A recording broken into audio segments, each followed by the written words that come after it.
think we're gonna do we'll do some standing kind of flowy stuff. I'm really into this sort of back and forth, like a right to left, left to right standing pose sequence. I think we'll do some of that tonight when we get there. But we're gonna start in a kind of softer, maybe a little yin way. So that's kind of what I'm feeling like tonight. So I'm gonna do a butterfly pose with a little support under my back. So I'm gonna use this pillow. You could use 2 yoga blocks. You could use a rolled up blanket. Oh, I've got a hair clip. Hold on. I have a plethora of hair clips. But in any case, you could use a rolled up blanket. Just roll it up so it's kind of like this pillow. Whatever you've got at your house. A couple of bed pillows kind of stacked on top of each other might work really great. So just make yourself at home. I'm gonna put that under my legs, this under my upper back. I think we're good. I don't think I need to do anything else. And then join me when you're ready. Now, depending on what you're using under your back, if at all, you can also just lie down. So if you have something like the block under your back, then you're gonna want that up under your shoulder blades, because the big bony shelf of your shoulder blade will do a much better job of supporting your weight and the weight of your shoulders on that block than the little vertebrae of your back. It kind of is a little pokey and uncomfortable in between your ribs there if you try to put the block too low. If the block is too high, your neck won't be in a neutral position. So kind of explore that. With pillows and blankets, they're softer, so they're a lot more forgiving. So my pillow is coming down to about like the middle bottom of my rib cage. And then feet together, and I've got this blanket tucked in so that there's a really lovely kind of support right at the point where I feel a stretch in the inner thigh. And so because I have some joints, like my hip joints, my knee joints are a little bit more mobile than others. My shoulder joints are built pretty pretty tight, but because some joints are mobile and some joints aren't, some places are really loose, some places are a little bit tighter. I've discovered over time that it's really best for me to go just to the point where I feel something and not to the point where it's very, very intense. It's just a kinder practice and a more sustainable practice long term. You should of course take your own counsel and not listen to anything I say, but that would be my recommendation to you. Start light. And this is also a chance just to slow down. So if your mind has been quite busy with tasks and things and keeping things organized, or in my case, just worrying about the future, you can slow down, come to the present moment. Like what's happening right now is okay. This is pretty good.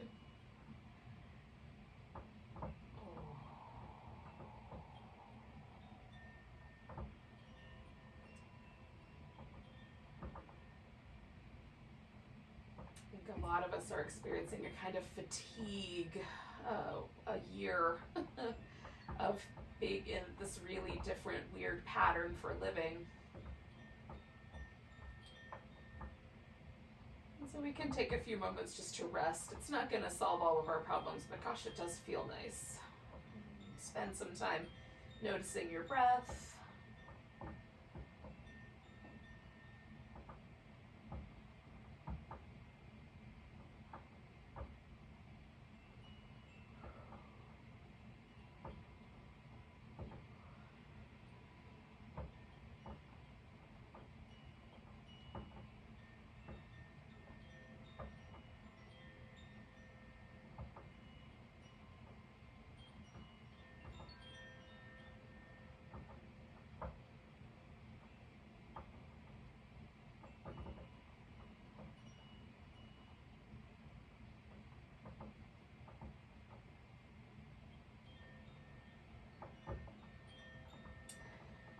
As I kind of check in, sometimes I'll notice like, oh, there's a little imbalance somewhere. I don't There's a little bit of stiffness around the right side of my neck, for example.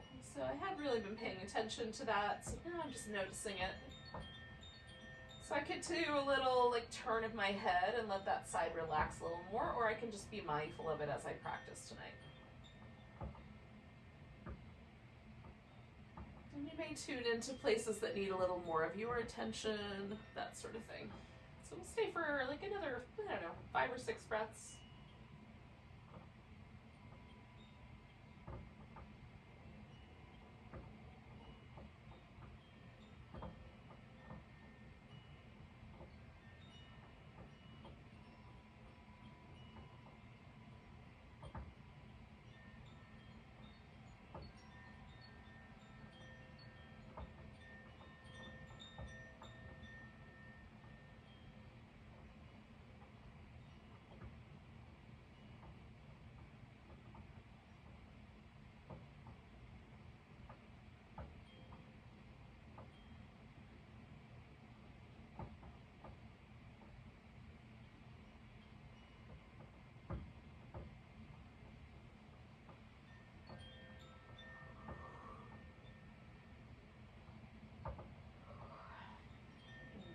One more breath.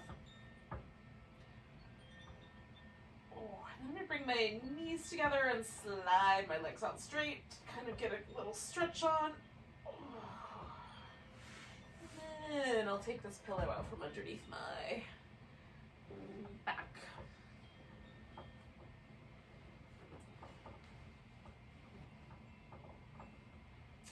Now we're going to stay on our back for a bit. So once here, if you were as you were, then you're here. If you had something underneath you and you just took that out, then there might be kind of a change. And so you can just pause and kind of notice the change, or you can add some movement that might be nice.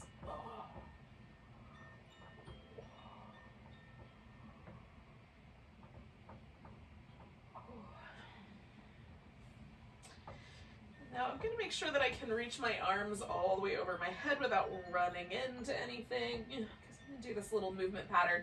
I'm going to leave my feet as in constructive rest. So I've got my feet resting on the floor, knees are in the air, but I've placed my feet in such a way that the muscles in my legs don't have to work to hold my legs there. Basically, gravity does all the work. I'm going to reach down towards my feet and then reach towards the ceiling and then all the way up over my head, and just keep reaching as I move my arms up and then back to where they were. Now I love this because if I can really feel every muscle kick on, then it tunes me in. If I've got some tight places that I want to work with, I can definitely feel that. If I have some muscles that are a little bit fatigued or a little bit sore, I'm going to know that. So this little pattern of movement, one, feels good. I like stretching into this whole range of motion. And two, I learn a lot. So I'm going to do this 2 more times.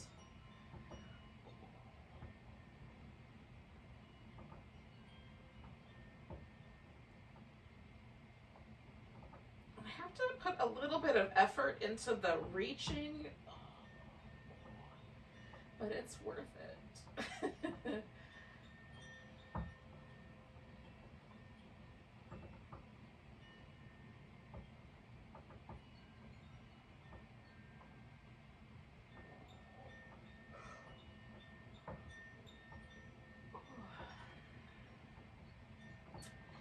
I'm going to bring my arms so that they are pointing straight up at the ceiling. I'm laying on my back, so that makes them perpendicular to the floor. I'm going to grab hold of my upper right arm, bring it over towards the left side of my body. And then I'm going to pull my right shoulder blade into my back nice and firm. I'm trying to exert the same amount of force pulling my arm across my body as I'm exerting with the rotator cuff muscles of my upper back and shoulder to pull my shoulder blade back down. Rotator cuff muscles and helpers for shoulder stability.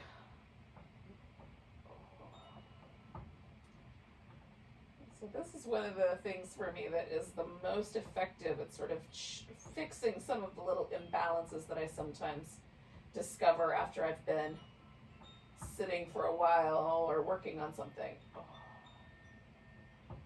Because I am right-handed, I tend to position my right arm differently than my left. So those little imbalances that I was picking up in the side of my neck and my shoulder were probably from the work I was doing today. So coming across,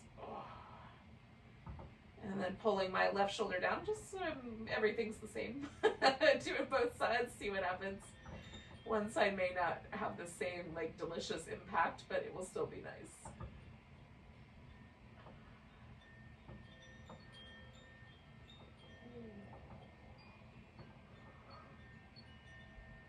I'm going to do 2 more breaths here. Or yawns, as the case may be. Oh, let that guy go. All right, so if I check in, there's like a little softer. The places I was feeling some tension and some pull, they're a little bit softer. I haven't changed the entire world, but I've definitely made an impact. So we're gonna stretch out and then curve ourselves into a banana shape. Now, both of my hips are still resting on the floor. Both of my shoulder blades are resting on the floor. I just bent from the side of my waist and swung my legs over toward the left. You can, if you want, put your outside leg, in this case it would be the right one since I went left, over the ankle of your left leg so that you have a little bit more tug on that outer hip area. You can add a pillow under your legs to have a little less tug around the knee if you like. So you can adjust as you like. You can adjust the arms, the shoulders. Make sure that if you feel like anything that feels really uncomfortable, just come out of the pose. Maybe pause, give yourself a little back massage, and then start over again. Ultimately, this should not feel crummy. In fact, it might be a super mild pose initially, and then we'll see how it changes as we hang out here.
Hang out here. I'm just noticing my breath. And every now and then I'll find myself mentally drifting off to things, just coming back to the present moment every time I catch myself. We're going to stay for like another, I don't know, 6 to 8 breaths, around a minute. It could be twice that many for you. It's hard to say. That's about how many it is for me.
We're going to take one more big breath.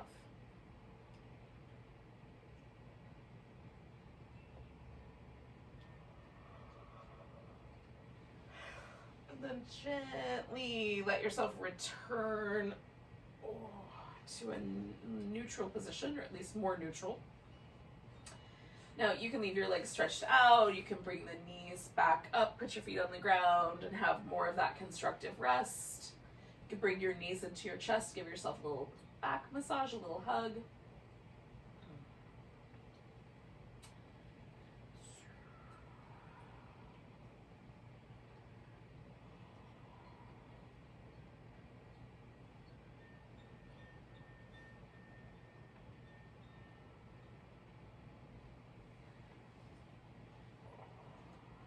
So eventually, we're going to do the opposite side.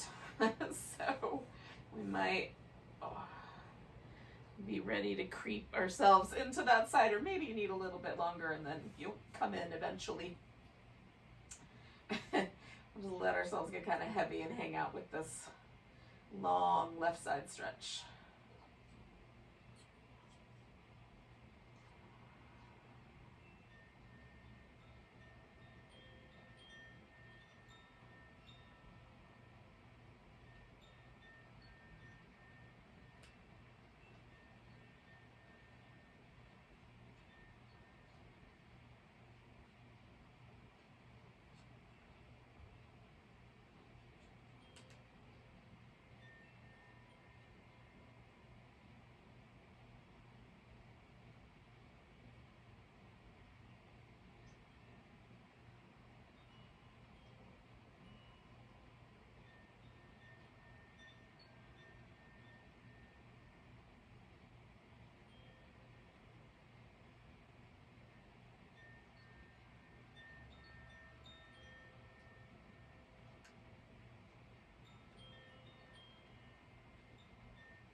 So we'll stay for about the same, like about a minute or so longer.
So we'll take one more big breath.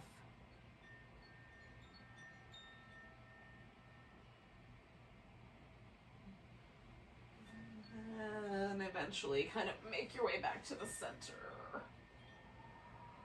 Ooh. Check out, see what happened. So, again, it might be nice to bend your knees or bring your knees into your chest so you can give yourself whatever little delightful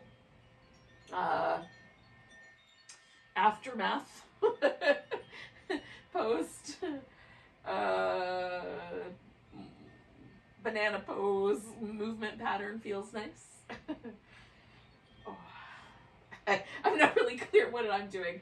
It was starting to bridge on interpretive dance, but in any case, eventually what we're gonna do is just flip over. We're just gonna turn ourselves upside down. So I'm gonna scoot all the way over to the edge. And you might even go off the edge of your mat if it's more narrow. And then kind of roll back into the center here. So, positioning myself for a Cobra pose. So with Cobra, we want to press the legs down and lengthen. So you're actively using your legs. And that's going to help anchor and support your low back as we lift. Now, what we're not going to do is push with the arms. So it's not a sloppy push-up. It's really meant to be, like, imagine a Cobra, which it does not have arms. And that does help us really get the notion of snakes pick themselves up by the muscles in their back. And that is what we're going to do. But we're going to start with the palms beside the shoulders. And the Cobra is a unique snake in that it has that hood, that little kind of muscle flap on either side of its head. And when it's not lifting up, it looks like a normal snake, right? All that muscle tissue and skin is soft. And then as soon as it sort of lifts itself up into space, it spreads open that wide, expansive skin. So we're going to do that with our shoulders. So the shoulders then become this kind of wide, expansive space. So we're lifting, anchoring with the legs, lifting with the back muscles, broadening with the shoulders and the chest. And that gives us the full kind of Cobra experience, but it emulates those aspects of the Cobra that are unique, right? So it wasn't called Cobra by accident. So we're going to roll the shoulders first, just make little circles. And I like to do this in both directions, although I find one direction infinitely easier. But get a little movement going in your shoulders. And then anchor the legs and lift. And just lift however high your back muscles feel like is a good amount. Make sure your neck is free of tension. Press the palms into the ground. And again, we're broadening the chest, drawing the elbows back, creating that sense of the Cobra. Can you push with your arms? Yes. But all that does really is crank you into your low back. And I'm not clear that's sustainable over time, since low backs are one of the most commonly injured areas of the human body, especially as we age. So slide your hands back a little bit. Roll your shoulders. Go the opposite direction. What we can use at any age, when you're ready, lift into your Cobra. What we can use at any age is strength in our back. And so by asking the muscles in the back to actually extend the spine on their own, then we're strengthening, right? Our glutes, our legs, our back muscles, everything that is needed to help counter some of the time we spend leaning over phones, computers, steering wheels, whatever it is we have to do in our lives. So I'm going to slide my hands back a little bit more. Now this is a pretty tight wrist position, so just monitoring that. Roll your shoulders. Once I lift, this won't be a tight wrist position, but while I'm here it is. Okay. And then lift yourself into your Cobra. And I go for the biggest one on the end here. Press the palms down, broaden the chest. We're trying to pull the shoulder blades wide and in, right? Collarbones wide and out. And then we come on back. And I'm going to take a child's pose after I do these little windshield wipers, because they feel nice.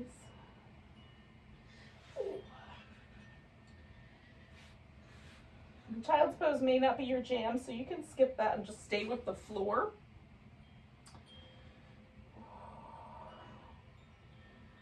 A little back and forth. Child's pose feels really nice.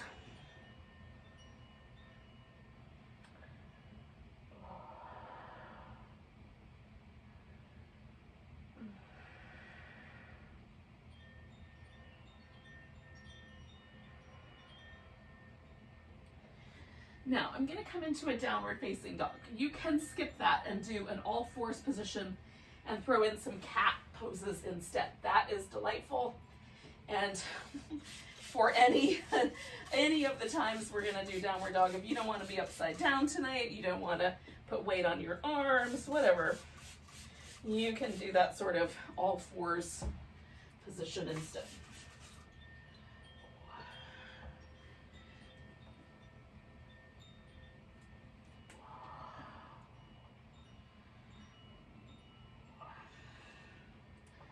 You know, sometimes it takes a while to make friends with downward dog, so if it's not your jam, don't sweat it. Eventually, we're going to walk our hands to our feet. So when you're ready to do that, just walk your hands to your feet until you're standing on your own 2 feet. All your weight's on your legs.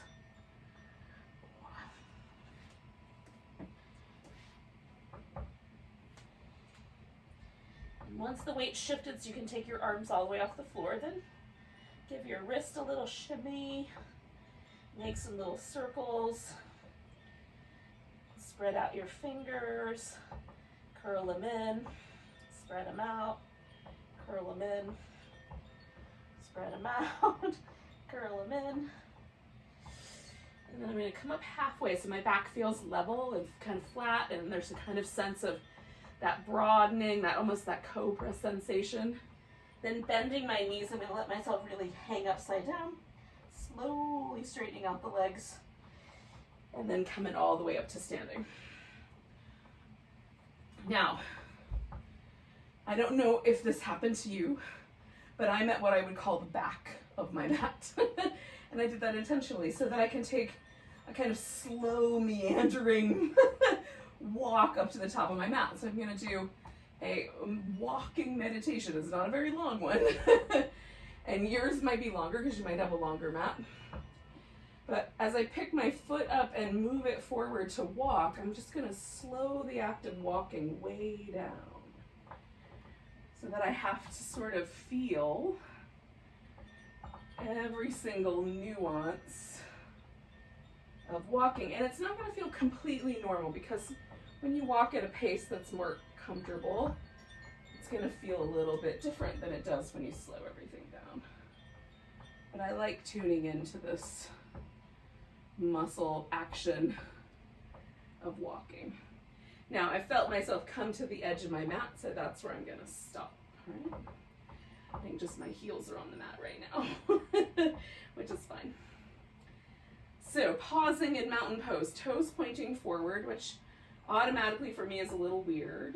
And normally my toes point out a little. Shoulders are allowed to relax.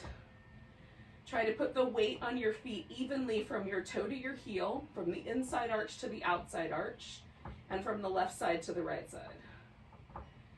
And then once the weight is evenly distributed across your foot, feel if there's any interesting muscles that contract in your legs and your hips and your back. Often we have postural imbalances, like I said, like that standing with my toes turning out, that are just habits. It's not initially wrong, but it's kind of interesting to tune into them. So take one more breath where you are. And we're going to take a nice big breath, reach the arms up, grab the right wrist, give it a little stretch over to the left. Oh, I'm bending my left knee to give myself a little extra room there. You can keep that leg straight. Coming back to the center, I'm going to shift all my weight into my right leg and take my left leg into a balance pose. Now you can do any balance pose you want. I'm going to do a tree to start.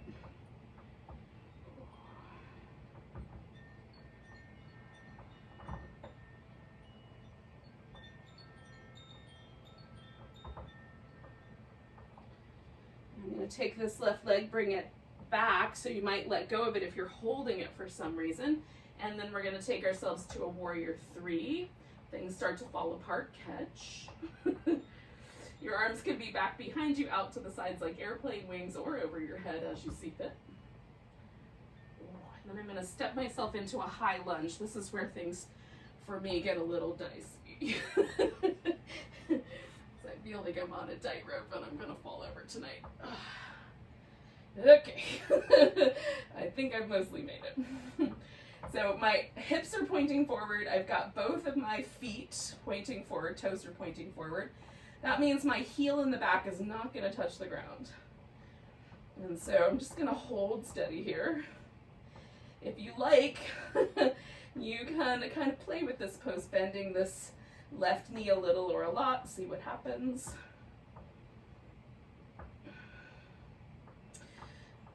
So now I'm going to fold forward, going slowly, because I want to put my hands on the ground. Now, if the ground is a little far away, this is what yoga blocks are for, right? So you could use a yoga block if you don't have one of those. Anything like it. A Tupperware container with a lid on it will work really great. But, or an upside down pan, you know, like a sauce pot.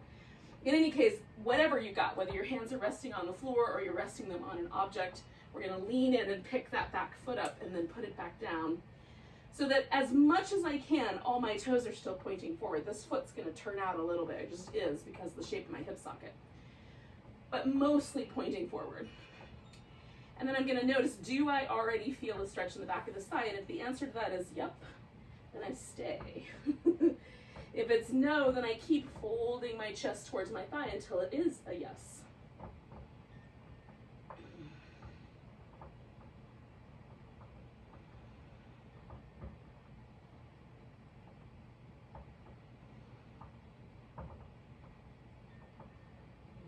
Take one more breath here. Now bending the knees, I'm taking my blocks with me. I'm gonna come around to the center. So I've lifted my toes off the floor, hands either on the ground or on blocks for balance, and I'm just spinning my feet so that I'm pointing now to the 90 degrees away from where I was a second ago, pointing to the side. If you have a rectangular mat, the longer edge probably. I'm in a wide angle forward bend. I could go a little wider, so I might wiggle my left foot or my right foot out a little bit. You can just hang upside down like a rag doll. You can bring yourself up so your back is more level. You can put your elbows on the floor or on blocks. You can grab your big toes. You can put your arms behind your back. So the pose is yours to do with as you like.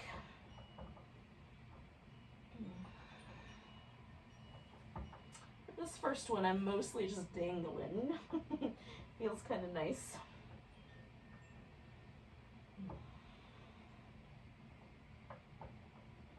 Now, what's going to happen next is I'm going to go backwards through those poses. So, bringing my blocks with me, I am going to turn my left toes all the way around and picking my right toes up. I'm just spinning that foot as well.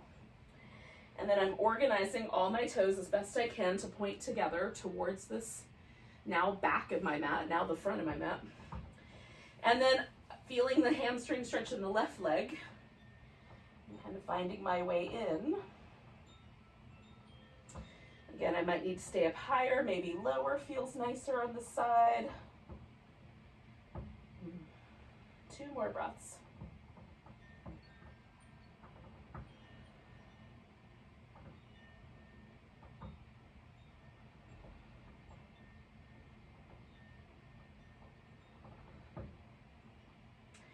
Now I'm going to bend my front knee and lean forward a little bit. So I'm going to work even a little bit closer to the, you can put your hands on the floor again.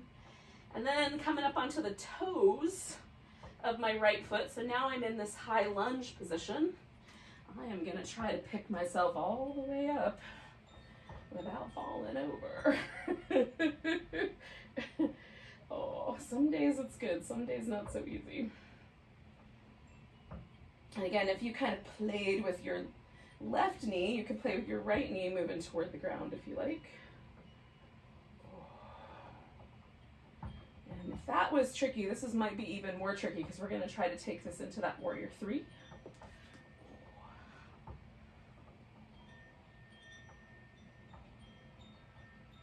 Balancing as best we can.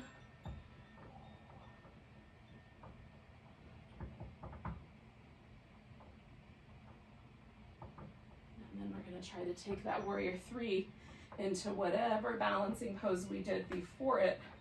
In my case, that was a tree. And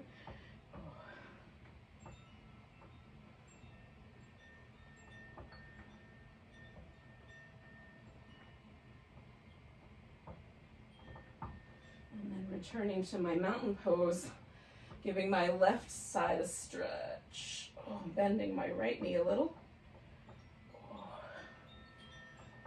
Coming back to the center, and then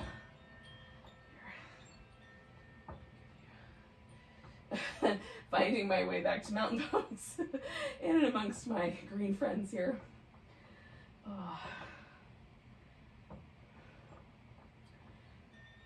I find this challenge very challenging, this kind of sequence where I build build my way backwards through those balancing poses. Oh, it's hard, which is why it's kind of fun. I'm into it.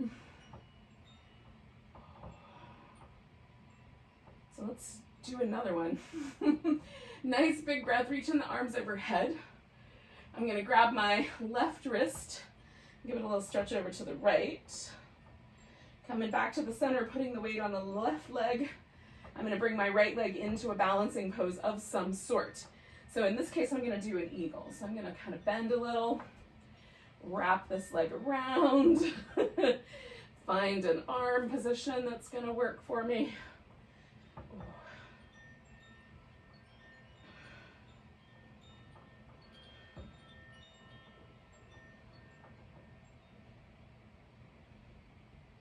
You're welcome to do any balancing pose. Take one more breath. And then we're gonna step ourselves out to warrior two. Now, because we went from the left side balance back to the left side balance, I'm definitely feeling some fatigue on my left side. So giving it a second. You might not be feeling that fatigue, maybe it's just me. Then I'm gonna do a little reverse warrior, a little side angle, a little reverse warrior, oh, a little side angle, oh, one more. Now maybe you want to sink into a side angle, maybe you want to sink into a triangle. I'm going to do a triangle with a little bit of bind. So I'm going to wrap my top arm behind my back and look down at my big toe. So it's a little different.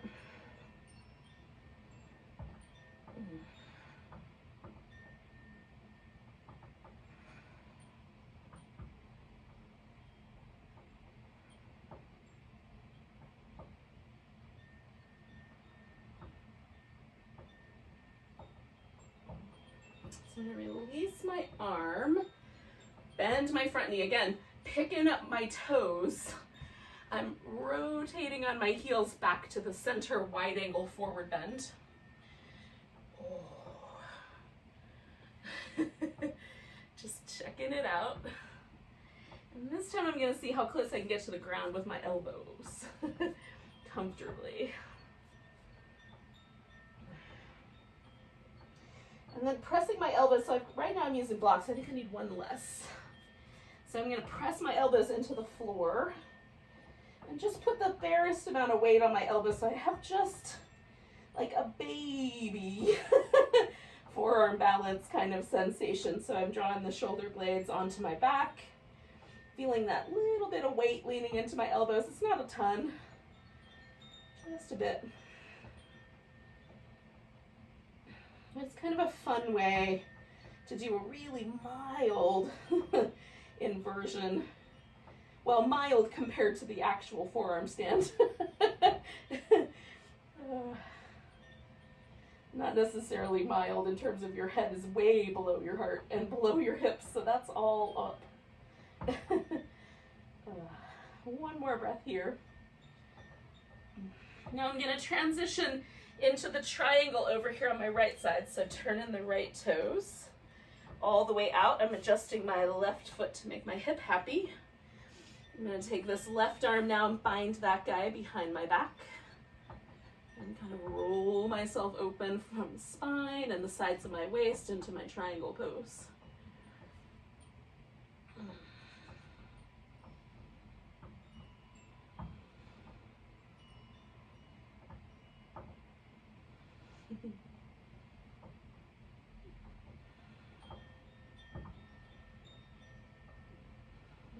Bend my knee and bring myself up for my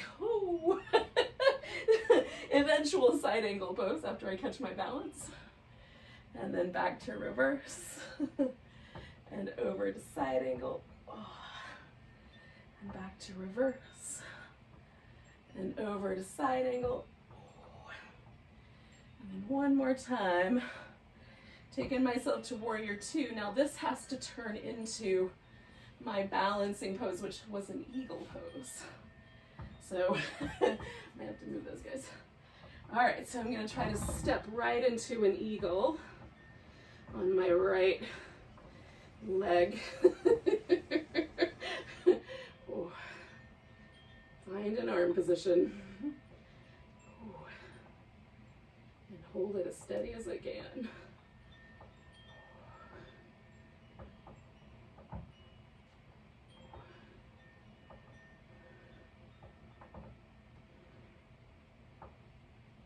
One more breath.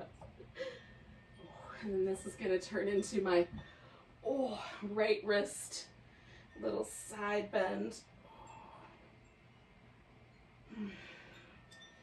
Back to mountain pose.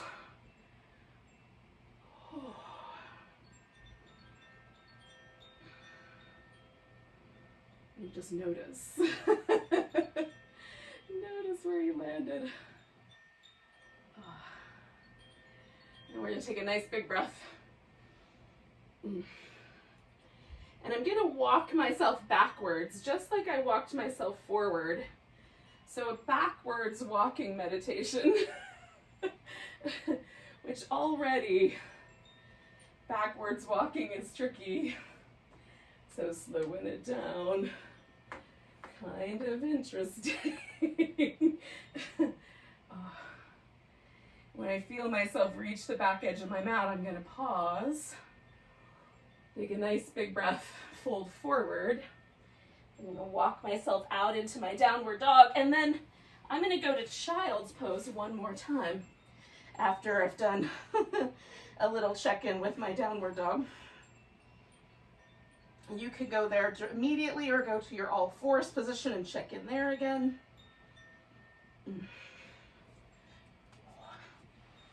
So just completing that sequence from one end to the other.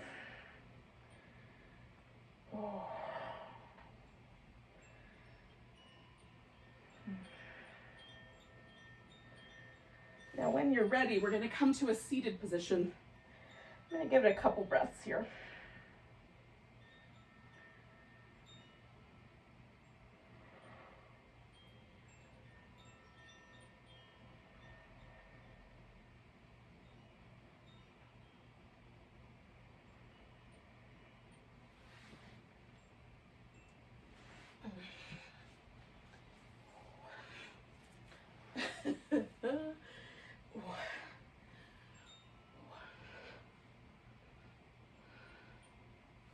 So when you come to a seated position, just start in the most easygoing seated position for you. You might need to sit up on a couple blankets or a pillow. I'm just going to sit in my sort of most comfortable cross-legged position. And then just pause for a moment and try to feel my pelvis into a neutral place so that my spine doesn't feel like it's being kind of pulled into a deep back bend or rounded in the upper back. But there's a nice sort of neutrality. Feels like my head kind of floats really nicely above the top of the pelvis. And then from there, I'm going to take myself into a twist. Now, my left leg is in the front. That's the direction I'm going to turn in first. You can do it either way. So I've twisted my back around. And right here at this point, if I go any farther, I start to feel my right hip tilting to help me with the twist. So I'm just going to back off. I'm not holding my right hip down. I'm just backing off of the twist so it doesn't have to help. And then hold and steady with that. So just my spine is twisting and my lower back is doing this little teeny tiny amount of twist, and my pelvis is able to mostly just stay where it wants to be, stable. Both sit bones fairly equal on the ground. You never want to, or never is a tricky word. Generally speaking, if you're gonna make yourself twist really deep and your pelvis is helping you do that, like let's pretend you want to put your arm on the outside of your leg or whatever, then you might need to let the pelvis lift up off the floor in order to achieve that goal. My question, of course, always is that really even a goal? Like, what are you achieving? Ask yourself that question. Now, if you like it, then stick with it. Do your thing. I'm not going to judge you for your goal, but just, you know, question your motivations. It's always good to check in. So I'm turning my head forward and back. So a little bit over the back shoulder, pausing there for a moment, and then over the front shoulder while I'm keeping the rest of my spine pretty much neutral. Well, in the curve, in the twist, but not really adding on or taking away. Just the neck. I'm not, again, not trying to be overly, I'm not an owl, so it's only going to move so far. I'm just feeling out those edges. All right, so then next time I come toward the front with my head, I'm just going to bring everything with me. So this is the way that I found to be the most sustainable way for twisting, is to let the spine do it, because that's what it's built for, and to mostly not worry about like those bindy twists where you put your arm over your leg or catch your hands or whatever. They look amazing. I would love to have an Instagram picture looking that cool. But I have learned that sometimes those kinds of goals are, you know, like you sacrifice what your body really wants to do to look cool. So for me, it's not an appropriate goal. I'm not judging you, just saying for me, it's not appropriate. So I just switched which leg is in front, because I'm going to do the exact same thing, but on the other side. And I wait for the point where it feels like my spine is, again, back in this kind of balanced place, where my pelvis feels neutral. And again, sometimes like one hip is tighter than the other. You need to elevate your hips to get the neutral sensation. Feels like my head is floating up nice and tall. And then I'm going to spin myself around, and I just keep going until I feel that inclination of my left hip to help me, and then I back off just a little bit so that I can relax the hips. I don't have to use them. And sometimes after a few seconds, my spine will twist a little bit more, and I can turn a little more into the shape without my hips getting too much fluctuation there. And I don't necessarily mean to harp on this point, but I do think it might be appropriate, especially since most of us now are practicing at home, and we don't have the benefit of somebody being able to really see our body and say, do you know that you're doing this? So we have to bring a lot more awareness to our personal practice, our personal situation. And maybe being a little more on the conservative side is not such a bad idea in this context. A little bit kind to the body.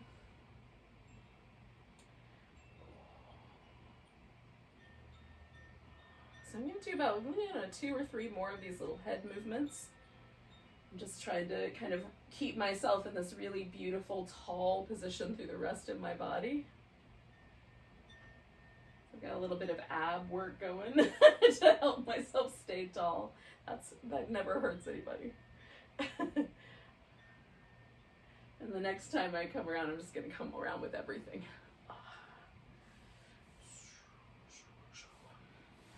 Now, so I'm going to bring my legs out into a V. You can put your legs close together, right? So it can be this way or it can be wide. It really is just between you and your hips, your hamstrings, your pelvis. Again, it might be best to sit up on a couple of pillows or a blanket. For me, it's best to take a blanket and put it under my knees. A little bit too much mobility in my knees. And if I hyperextend them dramatically, it hurts later. So a little blanket right there just keeps a small bend in the knee, and it's helpful. Some people will like a big bend, put a pillow under each knee. So it looks a little more spidery, but it's really lovely. So I'm going to turn towards my left side. Since I twisted that way first, I'm going back that way. And I'm going to fold over this leg. Now I'm leaving my right leg straight, but you could bend that right leg. Bring your foot around to the inside if you want.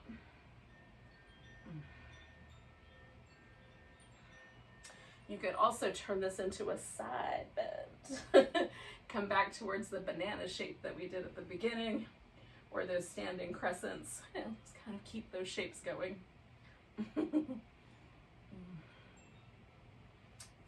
I often like this sort of straight on because I am getting asymmetry. I'm getting a really big stretch through the, nice but big, through my right lower back. Whereas my left lower back, there's a little bit of a stretch there, just not quite the same, right? A little bit more on one side than the other. So there's already a little, that kind of asymmetry, which I like. But in a slightly different angle than those crescents hit me.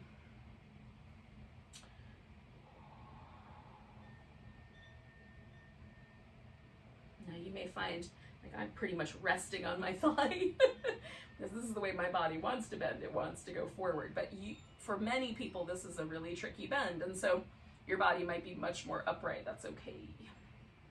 It just is going to go where it goes. Like I say, just listen to the wisdom of your own body and make good choices. So I'm coming out of that forward bend and I can feel all of that like extra stretch that was happening on the right side once I come back to the middle.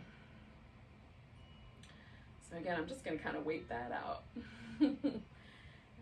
It will grow a little less, a little less, a little less intense, a little less, you know, at least a little less present. It doesn't really feel intense as much as it just, I can feel there's a presence to the right side that isn't on the left. Sensation. I don't want to get spooky. So I'm not ready to fold yet, but I am going to turn and see how that goes. And that went okay. So I'm going to just start my little journey towards this forward bend on the other side.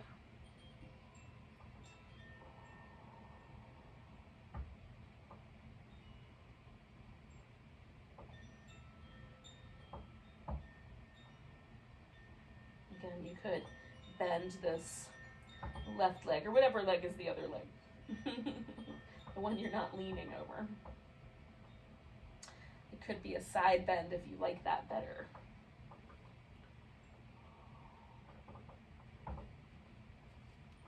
You don't have to like it better every time. You can just like something better in this moment.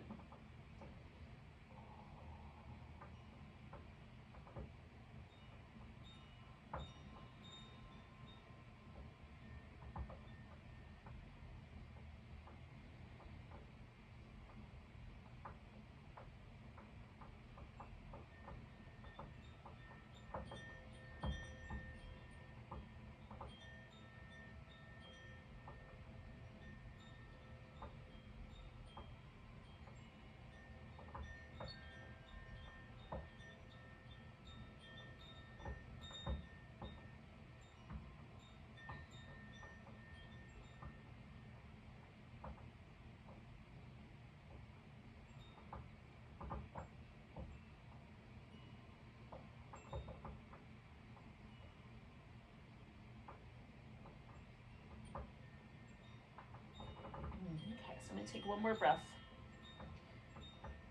kind of letting that fill me up and coming up. Unwind.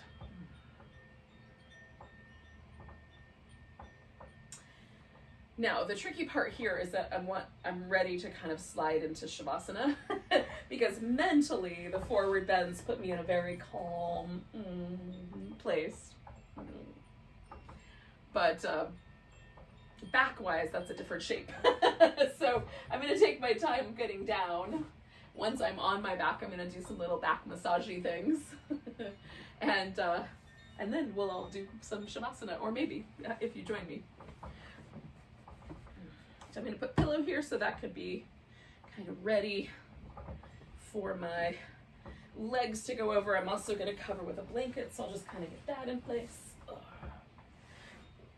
like I said, I'm not going to be totally right. So I'm going to start with constructive rest, where my feet are on the floor. It gives me kind of a nice in between. I think a little like happy baby kind of pose might be good.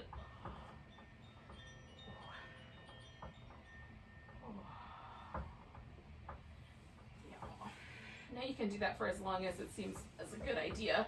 I'm going to basically just melt slowly, starting with a constructive rest, snuggling in my shoulder blades, getting my hips pretty much right up against the edge of this pillow so that it's ready. And then slowly, I will extend out my legs. I'm not quite there. I can feel just a little presence of my hip flexors, a little contracted, so I'm just gonna let that relax first. And if you're not really familiar with that sensation, just notice if your back feels like it's arching, right? So if your feet are resting on the floor and your knees are in the air and you've got a relaxed position there, eventually your back should soften towards the ground a little bit. So if it's not doing that yet, don't go anywhere yet. If it's already there, then maybe extend your legs out.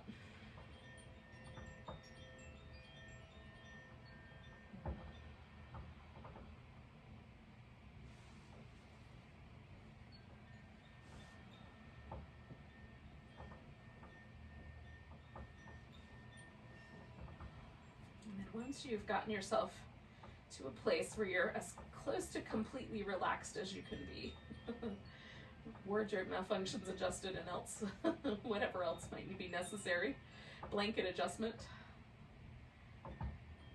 then let yourself relax every muscle. And the last place I check in with is right around my eyes and my jaw, because I want those to be soft also. So the teeth are slightly separate and the lips are really soft and fluffy. And the eyes are relaxed and kind.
moment just to notice your breath again.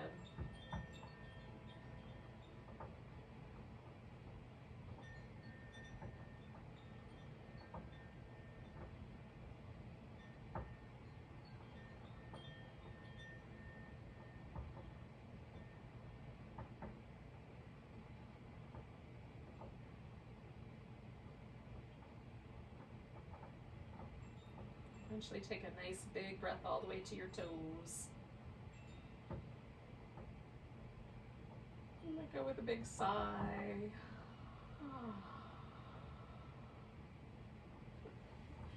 As you're ready, you can wiggle your fingers and toes, stretch out your hands and your feet, give your wrist and ankles some movement.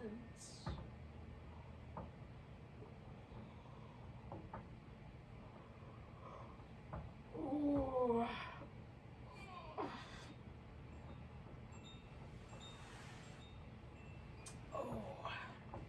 You might want to go through similar kinds of little movement patterns that you did at the beginning.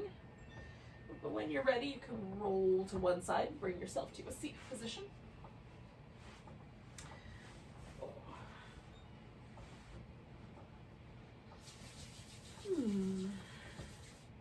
Take a nice big breath together. Nice big inhale. Big deep sigh. Namaste, beautiful yogis.